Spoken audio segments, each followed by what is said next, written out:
Bismillahirrahmanirrahim. Assalamualaikum warahmatullahi wabarakatuh.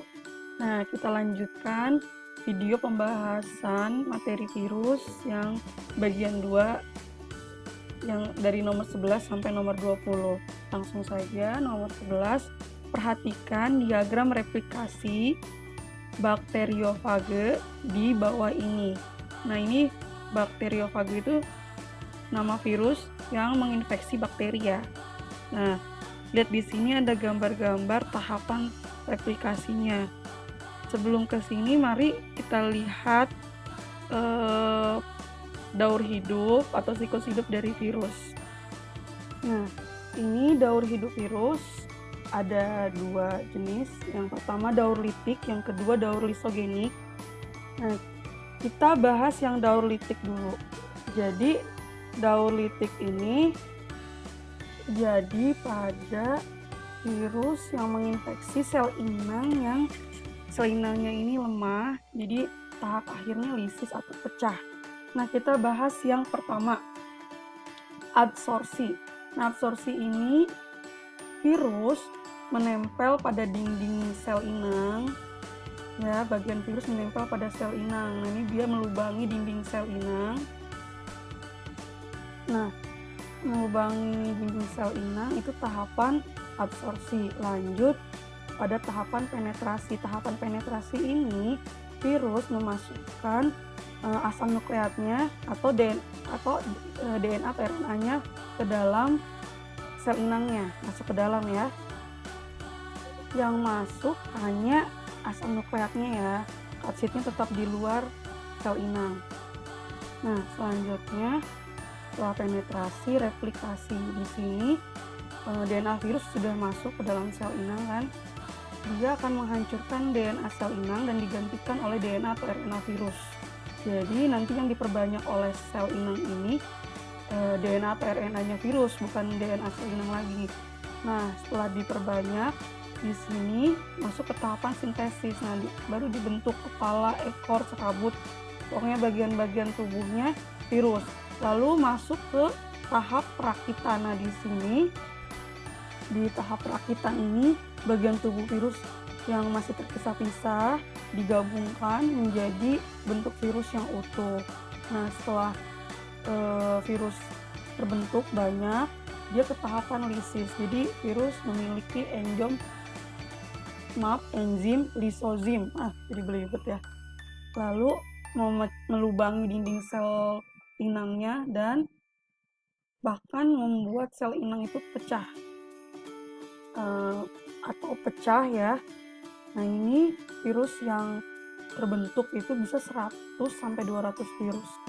Jadi yang keluar dari satu sel inang ini bisa segitu banyaknya, dan nanti mereka akan mencari sel inang yang baru untuk melakukan proses daur litik lagi atau replikasi kembali. Selanjutnya daur lisogenik ya. Di daur virus ada daur litik, daur lisogenik. Nah, di daur lisogenik ini sama sebenarnya prosesnya. Nanti yang bedanya kita lihat, pertama sama adsorpsi, penetrasi, tapi dia nanti prosesnya tidak langsung kesini, tidak langsung lisis karena biasanya sel inangnya cukup kuat. Jadi dia karena tidak bisa langsung ke tahap lisis atau penghancuran sel inang, maka DNA-nya digabungkan dengan DNA sel inang atau tahap penggabungan, atau di sini namanya penyisipan. Nah, setelah itu si sel inang akan bereproduksi kan, membelah diri. Nah, si DNA virus ini akan ikut pada sel-sel baru dari hasil reproduksi sel inang ini. Jadi kalau misalnya setelah pembelahan diri ada 100 sel baru, nah di 100 sel tersebut ada DNA virus. Karena si DNA virus ini ikut membelah atau replikasi juga. Jadi DNA virus ini ada di setiap sel yang baru yang hasil reproduksi sel inang. Nah, selanjutnya di tahap pemisahan ini terjadi jika kondisi sudah tidak menguntungkan, maka DNA virus akan memisahkan diri dari DNA sel inang. Kemudian virus akan menghancurkan DNA sel inang dan akan mengambil alih sel inang ini, dan proses akan berlanjut ke daur litik ya. Jadi dia akan masuk ke daur litik. Jadi kalau bedanya daur litik dan daur lisogenik itu, pada daur lisogenik ada tahap penggabungan DNA virus ke sel inangnya. Nanti setelah dia di pemisahan ini akan masuk ke siklus litik sampai akhirnya lisis gitu. Bedanya hanya itu. Jadi daur lisogenik lebih panjang dikarenakan sel inang lebih kuat, dan dia akan memasuki daur litik ketika kondisi tidak menguntungkan. Kita balik lagi ke soalnya. Nah, untuk nomor 11 berarti kalian sudah menyimak penjelasan tentang siklus hidup sel atau daur hidup sel, virus maksudnya. Nah, kalian berarti ketika melihat gambar ini juga sudah tahu urutannya. Kita lihat ya.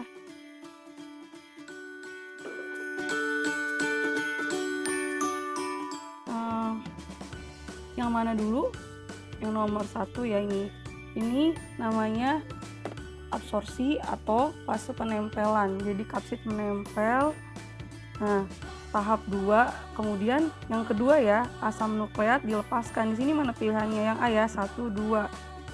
Dan terakhir kita bisa langsung lihat sebenarnya lisis kan, tahap akhir. Jadi jawabannya A. Tapi kita lihat, kalau ini absorpsi, ini berarti penetrasi, kemudian sintesis, replikasi sintesis biasanya digabung ya.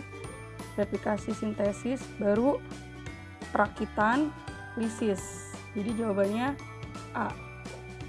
Nomor 12, fase replikasi virus yang ditandai dengan melekatnya ekor virus pada dinding sel bakteri disebut, nah lihat kalimatnya di sini melekatnya. Nah, fase melekat virus itu apa? Penetrasi itu pelepasan asam nukleat ya. Eklifase itu sama seperti sintesis. Jadi saat penghancuran DNA bakteri dan penggandaan DNA virus. Jadi saat virus mengambil alih sel inang ya, bakteri atau sel inang. Kemudian absorpsi. Nah, ini pelekatan tuh absorpsi ya. Jadi jawabannya C. Penggabungan, ini penggabungan tahapan yang ada di daur lisogenik. Ini penggabungan DNA virus ke sel inang. Jadi sel inang ini bukan hanya bakteri, tapi makhluk hidup lain. Tapi makhluk hidup lainnya juga bisa jadi sel inang virus. Tapi di sini dicontohkannya sel inangnya itu bakteri ya.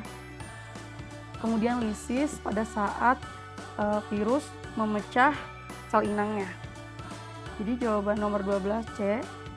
13, gambar di bawah ini merupakan perkembangbiakan virus pada fase. Kita lihat di sini sel inang ada kapsid virus yang sudah menempel ya, dan melepaskan asam nukleatnya atau DNA atau RNA-nya ya. Nah, itu tahapan apa namanya tadi sudah dijelaskan, penetrasi ya. Jadi jawaban 13B. Nomor 14, sintesis asam inti DNA atau RNA dilakukan virus di dalam. Nah, sebelumnya sudah Ibu jelaskan bahwa virus tidak memiliki alat reproduksi, jadi dia parasit di makhluk hidup lain, maka dia akan meminjam alat reproduksi sel inangnya. Jadi tidak mungkin sintesis asam intinya di tubuhnya sendiri, jelas salah. Tubuh inangnya, iya B, betul. Tubuh sendiri dan tubuh inangnya salah. Di alam bebas salah juga. Di dalam tumbuhan tergantung sel inangnya apa, jadi yang tepat adalah B. Nomor 15, tujuan virus menginfeksi inangnya adalah, nah, virus tidak memiliki alat reproduksi ya, atau untuk membantu virus untuk replikasi. Jadi virus meminjam atau memanfaatkan mesin-mesin metabolisme sel inangnya. Jelas di sini jawabannya A ya, 15 A. Kita lanjut ke nomor 16. Tujuan virus mengambil alih fungsi DNA bakteri adalah, tujuan virus ya, ini sebenarnya sudah Ibu jelaskan tadi di daur hidup virus ya. A. Membuat bakteri mengalami lisis atau hancur. Bukan. Ingat, virus kenapa sih jadi parasit atau butuh sel inang? Karena virus sangat sederhana, tidak memiliki alat reproduksi, jadi meminjam atau memanfaatkan alat reproduksi yang dimiliki oleh sel inangnya. Yang B, mengadakan sintesis protein dan membuat struktur tubuh virus yang baru. Nah, ini betul ya. Coba kita lihat yang C, mengaktifkan inti sel bakteri agar dapat memproduksi enzim baru, bukan.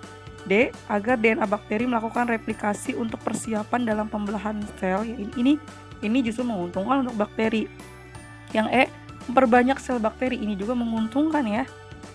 Padahal virus itu parasit, merugikan.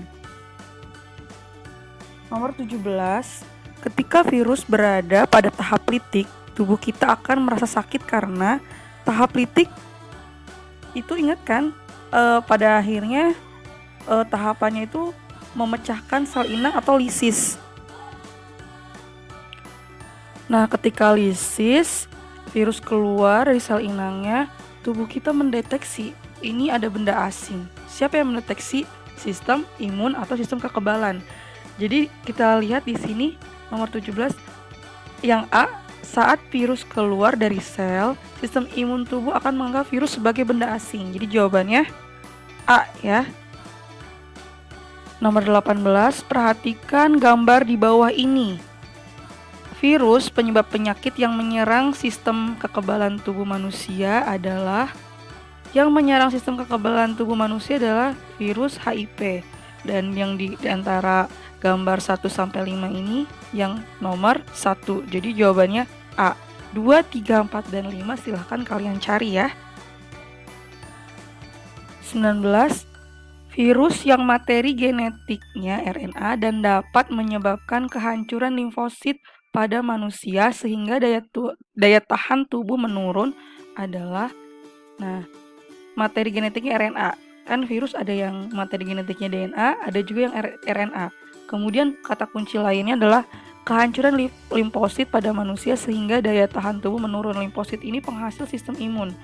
Nah, penyakit yang mengenai sistem imun kita itu HIV. Nah, jadi jawabannya nomor 19 A. Nomor 20, gondong merupakan penyakit infeksi kelenjar ludah yang sangat menular.